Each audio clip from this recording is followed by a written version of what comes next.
This is Agriculture Today, and I'm Shelby Varner with the K-State Radio Network. K-State's Drew Ricketts and Joe Gerken begin today's show with part of a Fins, Fur, and Feathers podcast episode. The pair talk about beavers and the damage they could do to farm ponds. Keeping the show rolling is Jenny Ifft and Logan Moss from K-State's Agricultural Economics Department as they discuss estimated economic assistance payments. As HPAI continues to be an issue across the United States, K-State dairy specialist Mike Brouk ends today's show saying how the USDA is implementing a rule change that will require each state to test a certain percentage of herds for the virus. That and more is coming up ahead.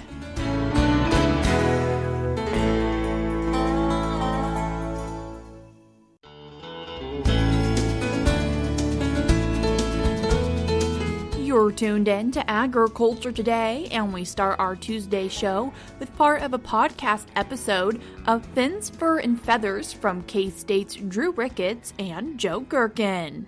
Well, welcome back to another episode of Fins, Fur, and Feathers. We have a terrestrial episode today, and Drew, you're going to talk to us about beavers. Well, it's kind of terrestrial, yeah. It's sort of a hybrid terrestrial / aquatic since we're talking about a semi-aquatic mammal.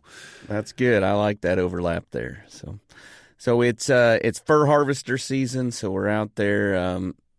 Beavers' life history starting to warm up a little bit. So why don't you tell us a little bit about beavers? Where are they native to Kansas? Where are they from? What do they do? Yeah. So, being in a prairie state, beaver are not necessarily one of the iconic species of wildlife that people think of when they think of Kansas. But beaver are native really throughout most of North America.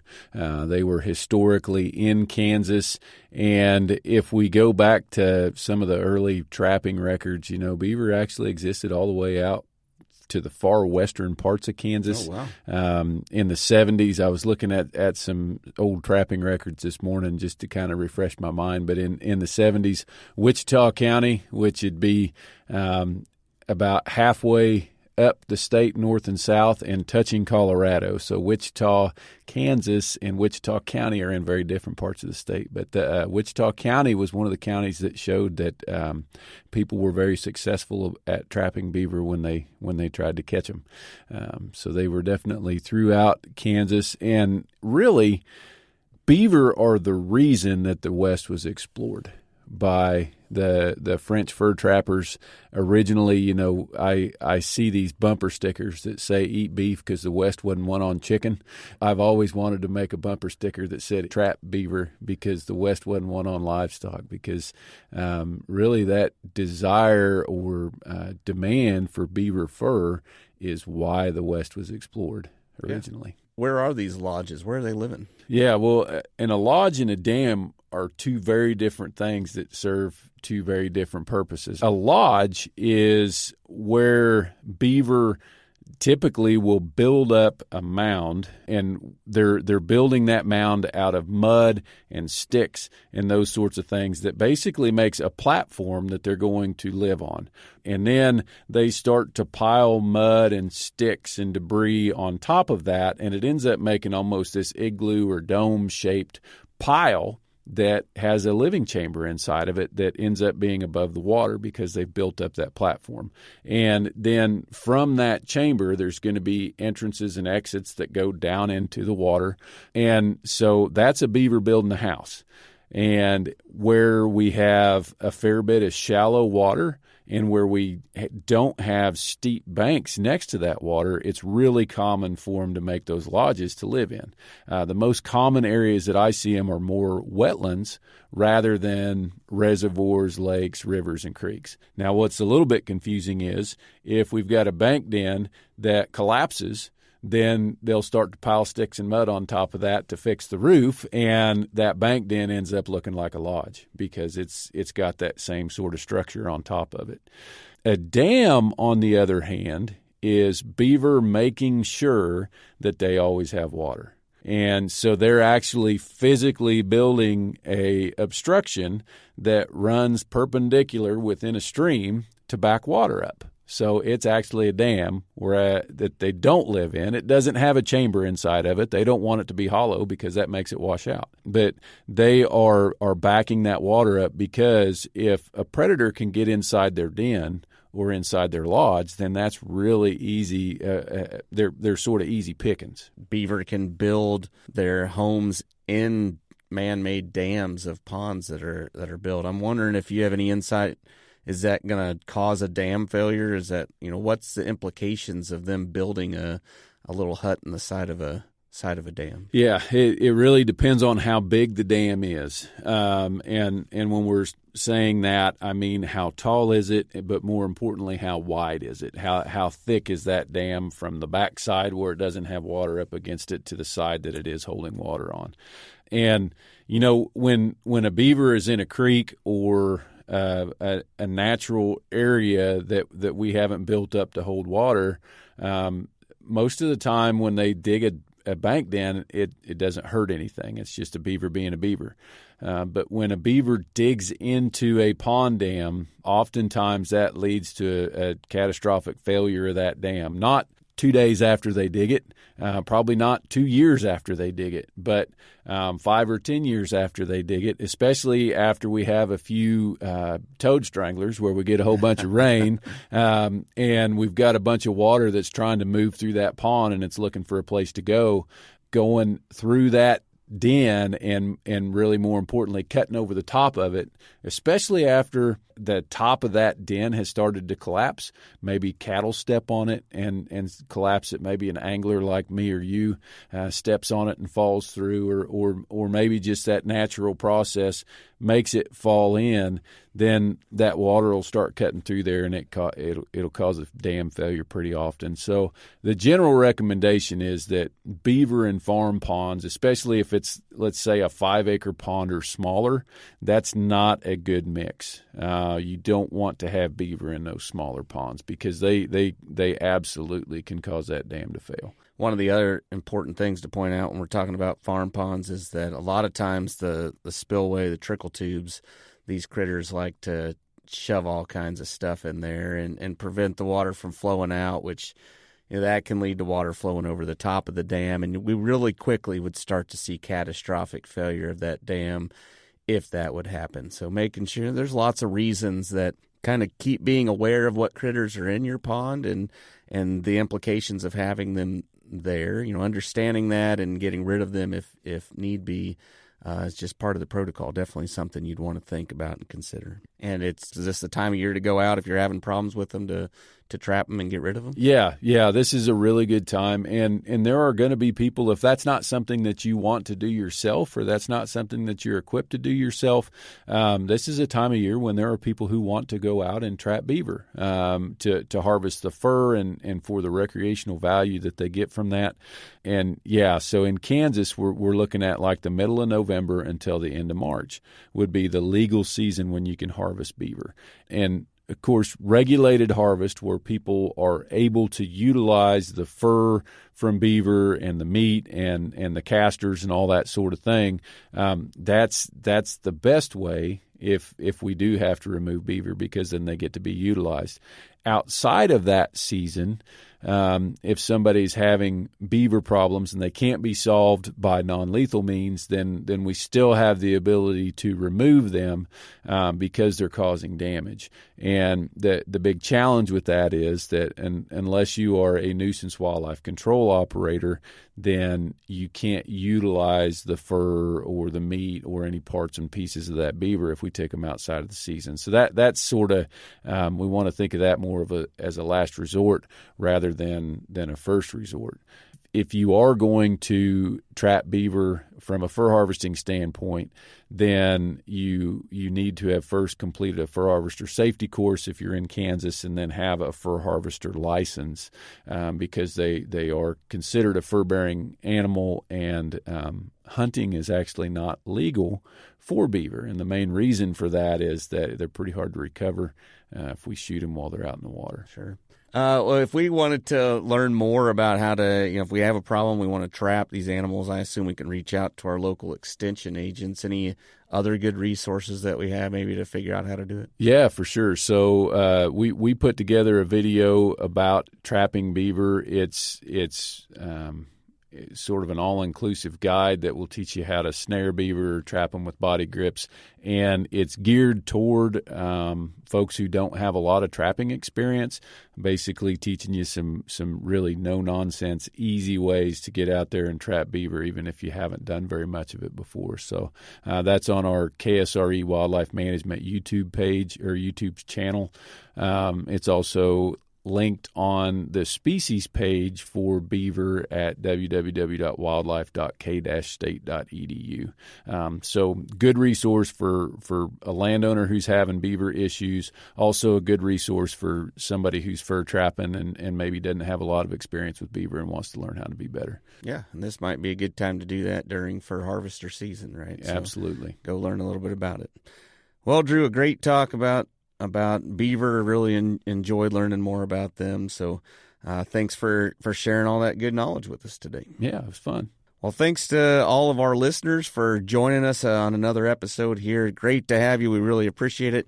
Reach out, let us know what you're thinking, leave us a review. That's really important. And make sure you check out that KSRE Wildlife YouTube channel. See the new videos that we have to share with you. Once again, that was K-State's Joe Gerken and Drew Ricketts with another part of their Fins, Fur, and Feathers podcast episode. You can listen to this full episode on beavers by following the link in today's show notes on agtoday.net or by searching for Fins, Fur, and Feathers on your favorite podcast platform. In today's show notes on agtoday.net, I will link the resources that they mentioned. We're cutting to a short break now on Agriculture Today, but stick around because when we come back from the break, we have more for you.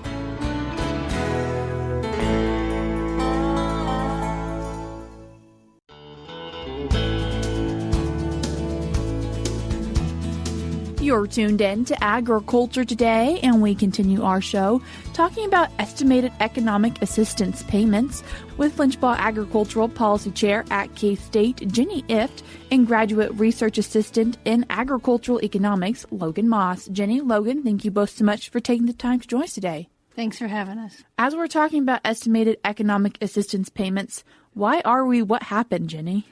Well, a couple days before Christmas, Congress passed a bill that funded the government through mid-March, which I think is fair to say is politics as usual these days. But in that same legislation, they extended the Farm Bill through September of 2025.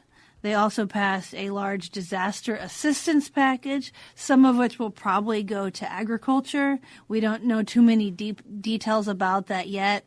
It's likely to be similar to the emergency relief program, probably a little bit simpler.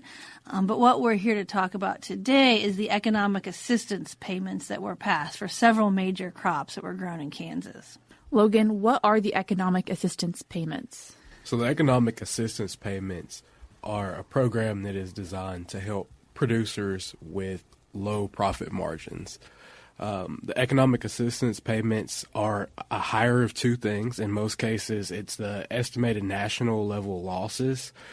The two things that determine what the economic assistance payments could be are either the national level economic losses for an eligible crop, which is the difference between expected gross returns and expected cost per acre, or it could be 8% of the product of the commodity statutory reference price and the national average PLC payment yield. So it's determined by which of those is the higher value. And Jenny, what crops are eligible for this? So the crops are basically the same crops that are eligible for Title I programs, agricultural risk coverage and price loss coverage, ARC and PLC. I know you've talked about those several times on this program. The big difference here is you don't have to have base acres. So both planted acres and acres that were prevented from planting are eligible for corn, soybeans, wheat, milo, canola, sunflowers, any of the crops that are eligible for ARC and PLC. So planted acreage of eligible crops can receive payments also prevented acres. 50% of acres that are prevented from planting are eligible for payments. And as we're talking about this estimated economic assistance payments, what are per acre payments? So the per acre payments that we use in our analysis are estimated in partnership with RAF at the University of Missouri. For crops with national per acre cost data, we provide the minimum payments possible, but these per acre payments are determined based on the economic assistance rate for the crop at the national level, and then it's multiplied by the eligible acres that a producer has of that crop. Logan, what is RAF? So RAF is the Rural and Farm Finance Policy Analysis Center at the University of Missouri. That center was created by Congress to analyze farm policy and financial challenges across the U.S. at the local level. And Jenny, a center that you have worked with multiple times. Yeah, we're working in partnership with them. A big part of this work is to get local information out, conditions. Within Kansas, I hear people say they can have two fields that are, right next to each other that perform very differently. If we're thinking about policy at the state level, think how much you can miss. Even at the county level, you might miss something, but it's a lot better. So the more that we can do policy analysis, here we're trying to understand what potential payments are. If there's a new policy, we can being able to have more localized estimates is a lot more useful these days. And as we're talking about this, important to say that these are estimated numbers right now? Absolutely. When will we see it go from estimated numbers to actual numbers? So that's going to be determined by the USDA. They have some discretion. They have some discretion in administering the program. From my understanding, the USDA has 90 days to administer this program. So we'll see how the USDA determines these per acre payment rates and when those payments get out to farmers. What are some payment levels, and how many counties in Kansas are expected to receive payments? Well, all Kansas counties are expected to receive some payments because of the crops I listed: corn, soybeans, wheat, milo, as well as several others are grown throughout Kansas. We're expecting a total of $787 million. So this is, when you add it all up, it's a substantial amount of assistance. And we know a lot of producers out there are facing very tight or maybe even negative profit margins.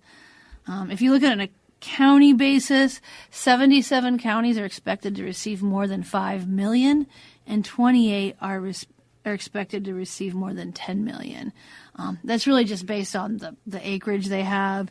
If you look at the average payments, those are ranging from $31 to $39 per acre, and this reflects the magnitude of expected economic loss. So if you look at corn and sorghum, those are both a little over $40 an acre.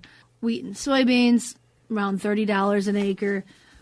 Cotton is quite high, $87 an acre. Oats, also about $78 an acre. But if you look at cotton and oats, they're about 1% of all eligible acres. So on average, about $30 to $39 per acre. Most producers grow more than one crop as well. Was this something that producers needed to sign up for, or something that they're just going to receive? That's a good question for the Farm Service Agency. I assume, if FSA has that data, they might be able to do the payments automatically, but there could also be some application process. We were able to do this because the legislation was pretty clear on how the payment should be calculated. So we have some confidence that our estimates are broadly accurate. How can people go about finding this information and maybe seeing what their minimum payment could be? So if you go to agmanager.info/ag policy, we currently have a web app that allows producers to see the total estimated payments and the total estimated eligible acres in their county, as well as the payment rate per acre for specific crops. In addition, we'll be releasing a brief that goes over the payments, the timeline, payment structure, as well as some more information on where we estimate these payments to go. If people have more questions, is this reaching out to you, Jenny, or contacting the Farm Service Agency? If they have questions about our analysis, they're free to reach out to me for any related questions. You can go to agmanager.info. For specific questions on how the program works, the Farm Service Agency is still, they're still figuring that out. They have 90 days. The reason that we did this is to help producers know what they can expect. before planting starts. If they're having discussions with their lender, still having to buy some inputs, we think, okay, you can get maybe $30 to $40 per acre on average. We think that's useful information to have to be able to plan with. Anything else you'd like to share with our listeners as we're thinking about the economic assistance payments? Like I said, we want to put these estimates now so people can use them for planning purposes. We will continue to update information when it's available. Another thing we're planning to do this spring is have a webinar on how farms can make management decisions when you have these types of ad hoc payments that are being regularly authorized by Congress. Do you use that money to pay down debt? Do you use it to build up working capital, buy equipment? Talk through some of the trade-offs of that. We're also going to be doing our regular updates on ARC and PLC and other decisions around that March 15th crop insurance and program selection deadline. And Jenny, at the top of this, you mentioned a farm bill extension, and can you just give us an update while you're in where we're at? Where we're at? If you look at the past 20, 30 years, having 2 farm bill extension isn't out of the norm, but 2 is the most that's ever been done. So if we can't get a new farm bill passed in 2025 and have to extend again, that would be out of the norm. So I think there will be a lot of pressure to get a new farm bill in 2025. Farm bills typically, have to have some bipartisan element to them, but you do have the Republicans that control both houses of Congress as well as the White House. So that may help things move forward with the farm bill. The other thing, though, that I think that could affect this is the Tax Cut and Jobs Act. That was passed during the first Trump administration. That is expiring at the end of 2025. And if that is let to expire, a lot of producers and just almost, not just farmers and ranchers, but a lot of individuals and businesses across the United States will see their tax rates go up. So taxes are also going to be a big deal this year. I think Congress could handle taxes in the Farm Bill, but we're going to have to wait and see. And so the Farm Bill extension is through September of this year? Yes. Logan, Jenny, I appreciate you both taking the time to join us today. Thanks for having us, Shelby. That was Flinchbaugh Agricultural Policy Chair at K-State, Jenny Ifft, and Graduate Research Assistant in Agricultural Economics at Kansas State University, Logan Moss, discussing estimated economic assistance payments. If you'd like to read more on this topic, there are 2 ways you can do that, but both involve going to agmanager.info. On Ag Manager, you can find 2 publications, one titled 2025 Economic Assistance, which has the map of estimated payments, or you can go to the publication American Relief Act 2025 Estimated Economic Assistance for Kansas Producers. Both of these will be linked in today's show notes on agtoday.net. We're cutting to a short break now on Agriculture Today, but stick around because when we come back from the break, we have K-State dairy specialist Mike Brouk.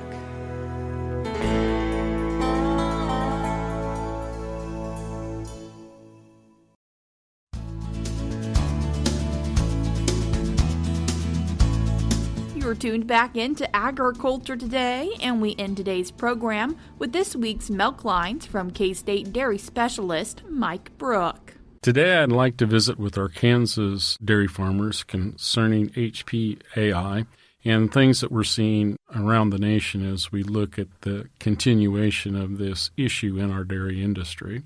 Here in Kansas, we've been very blessed, and it's really been April 17th was the last time that we actually had a positive herd here in the state of Kansas. So it's great for our industry that we have gone that long without a positive herd. However, in other parts of the country, that has not been the case. And right now, California seems to be the hotbed of where we're finding new herds. And in fact, they have had 273 herds test positive in just the last few weeks. So the issue is not over here in the United States, and as a result of that, there's going to be some changes. USDA has announced that they're going to implement a monitoring program, and that was announced in early December. Exactly how that will be handled in each state is still being decided. Each state will have to develop a testing program that covers a percentage of the dairy herds that are in their state. And those testing programs will involve trying to obtain samples of raw milk, probably through processing plants and other receivers of raw milk initially. How these samples will be handled if something shows positive will be determined by the state health organizations as well as USDA as they work out these final plans. Basically, USDA has issued an order that will require dairy farms as well as dairy processors or receivers of raw milk to submit samples when asked. So, depending on how the testing program is developed within each state, for example, here in Kansas, will determine where those requests will be coming from and who they will be going to. Just want to make our dairy farms aware that there will be a national testing program that will be continuing for some time. We don't know how long. We don't know exactly all the details as to how those samples will be taken. However, just be aware that if you are asked by USDA to submit a raw milk sample, you need to comply and do that for the testing program. USDA will continue their voluntary testing program on farms as well across the United States to continue to monitor this situation to make sure that we're staying on top of it. This is Mike Brouk with K-State Research and Extension, encouraging our dairy producers to be aware that HPAI could still be a problem, even though we have not seen it here in Kansas in many months. But you need to stay aware of the changing rules from USDA concerning the monitoring of this situation. Once again, that was Kansas State University dairy specialist Mike Brouk discussing highly pathogenic avian influenza. If you're wanting to keep up to date with HPAI in Kansas, I recommend you check out Kansas Department of Agriculture's website. That website is agriculture.ks.gov. I, of course, will link it in today's show notes on agtoday.net. Before we end today's show, I would like to remind you about a couple of important things from K-State Research and Extension. The first one is the Leaving a Lasting Legacy for Midwestern Farm Women series that is starting this January. I recommend you go ahead and take the time to get registered, as pre-registration is ending very soon. You can find this by going to agmanager.info under Events. And with these cold temperatures and precipitation, I would also like to remind you about the Mesonett's website. Their website is mesonett.ksu.edu. On that website, there is an animal comfort index which has hot weather and cold weather. You can find it by going to their website, mesonet.k-state.edu, going in the upper left-hand corner, selecting those three lines, clicking Agriculture, and then clicking on Animal Comfort. I will also link this in today's show notes. That's all we have for you today on Agriculture Today, but I hope everyone is staying as safe and warm as possible.